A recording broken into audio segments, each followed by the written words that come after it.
Hello friends. आज जो मैं टॉपिक आप लोगों के साथ डिस्कस करने जा रहा हूँ वो जियो पॉलिटिक्स से रिलेटेड है और उसका नाम है ब्लू डॉट नेटवर्क। ये टॉपिक आपके सभी अपकमिंग एग्ज़ाम्स के लिए काफ़ी इम्पोर्टेंट है, तो आइए इसके बारे में डिस्कस करते हैं। फ्रेंड्स, इससे पहले हम टॉपिक पे आए, मैं आपसे कुछ एग्जांपल्स डिस्कस करता हूँ। फॉर एग्जांपल्स, जैसे आपको मूवीज़ देखने जाना है, तो मूवीज़ आप किस बेसिस पे देखने जाते हैं? आप देखते हैं कि उस मूवी की रेटिंग्स काफ़ी अच्छी है या नहीं। अगर मूवी की जो रेटिंग्स है वो अच्छी है तो इसका मतलब आप मूवी देखने चले जाते हो। दूसरा, जैसे मान लो आपको किसी कंपनी में इन्वेस्ट करना है, किसी शेयर में या बॉन्ड में आपको इन्वेस्ट करना है किसी कंपनी के, तो आप क्या देखते हैं कि उसकी रेटिंग्स कैसी है। ये रेटिंग्स जैसे हमारी रेटिंग कंपनीज है कुछ, जैसे मूडीज़ हो गया, S&P फिच हो गया, ये ऐसी कंपनीज है जो हमारे शेयर्स को या बॉन्ड्स को ये रेट करती है। तो अगर हमारी जो रेटिंग्स काफ़ी अच्छी है तो हम उसमें इन्वेस्टमेंट कर देते हैं, अगर अच्छी नहीं है तो नहीं करते। अब ये ब्लू डॉट नेटवर्क क्या है?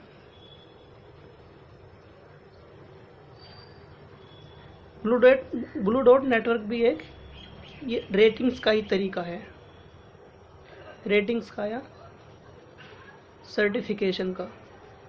और ये रेट किसको करता है? ये इंफ्रास्ट्रक्चर प्रोजेक्ट्स को करता है।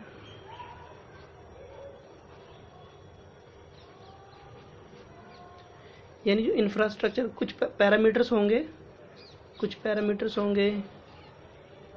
कुछ गाइडलाइंस होगी, कुछ स्टैंडर्ड क्राइटेरियंस होंगे, जिनके बेसिस पे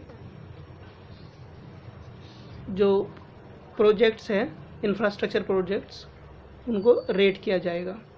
और जो इन पैरामीटर्स के हिसाब से जो फिट आ जाएगा उसको हम ब्लू डॉट रेटिंग दे देंगे। ब्लू डॉट नेटवर्क यानी ब्लू डॉट रेटिंग देने का मतलब वो प्रोजेक्ट काफ़ी अच्छा है।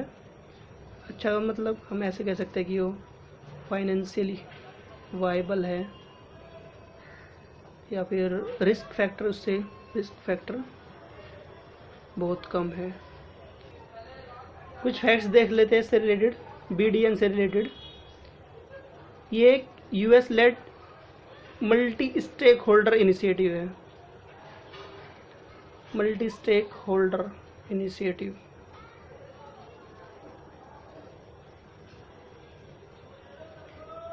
होल्डर इनिशिएटिव का मतलब क्या है? मल्टी स्टेक होल्डर का मतलब इसमें पब्लिक सेक्टर,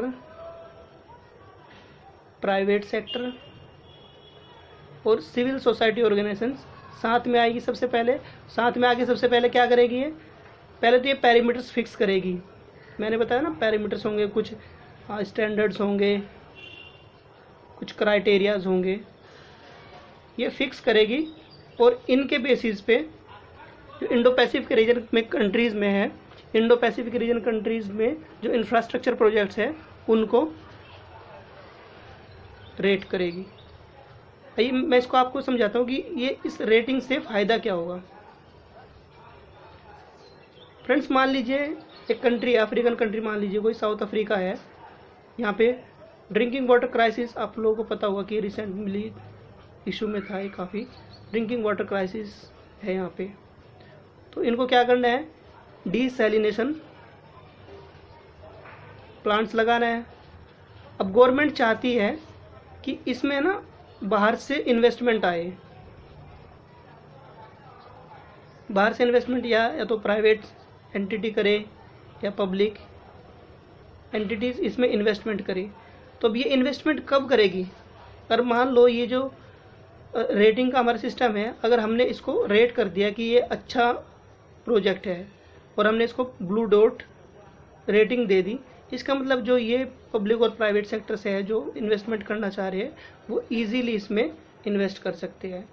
इन्वेस्ट करने का मतलब अगर रेटिंग होगी, रेटिंग में ये फाइनेंशियली वायबल है और रिस्क फैक्टर्स काफ़ी कम है, इसमें डिस्प्यूटेड नहीं है ये प्रोजेक्ट, तो जो पब्लिक और प्राइवेट एंटिटीज़ है वो आराम से आके इसमें इन्वेस्टमेंट कर सकती है।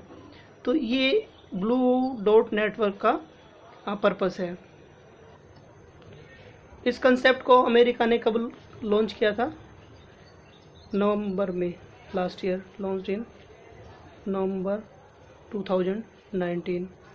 और अभी तक इसमें जापान, ऑस्ट्रेलिया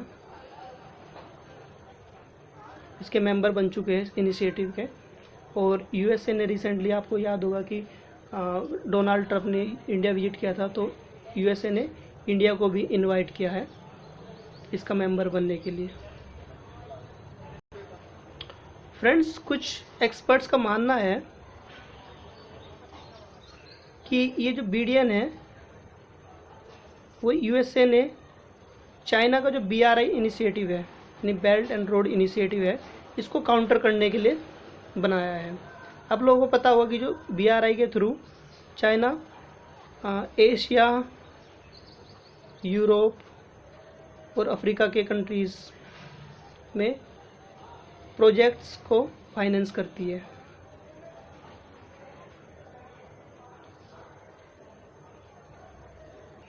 लेकिन दूसरे साइड्स कुछ एक्सपर्ट्स ये कहते हैं कि ये BRI जितना कभी भी इफ़ेक्टिव नहीं हो सकता। क्यों? और उसके लिए क्या रीज़न्स देते हैं?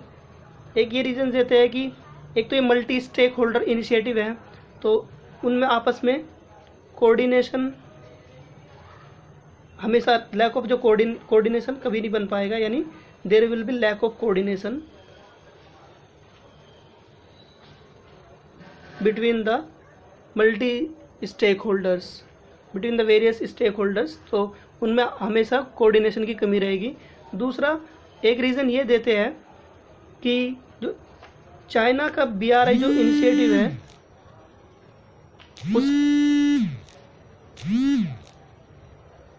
उसके तहत वो डायरेक्ट फाइनेंसिंग करते हैं, लेकिन जो BDN है, BDN में डायरेक्ट फाइनेंसिंग नहीं होगी, बल्कि पहले रेटिंग की जाएगी और रेटिंग्स के बेसिस पे जो इंफ्रास्ट्रक्चर प्रोजेक्ट्स है वो फाइनेंस होंगे। तो ये मानना है। आप लोगों को थोड़ा सा मैं यहाँ पे ये बता देता हूँ कि US और चाइना की फॉरेन पॉलिसी, यानी US की जो चाइना के प्रति जो फॉरेन पॉलिसी वो कैसी है। तो 2001 से पहले जो फॉरेन पॉलिसी थी US की, वो चाइना को इंटीग्रेट करने की थी, चाइनाज इंटीग्रेशन, यानी US के जो प्लान्स होंगे उसमें चाइना को इंटीग्रेट या चाइना को साथ लेकर चलेंगे। लेकिन उसके बाद 2001 के बाद जो US की जो फॉरेन पॉलिसी है वो हमेशा कैसी रही है, तो वो काउंटर करने की रही है, काउंटरिंग चाइनाज मूव्स।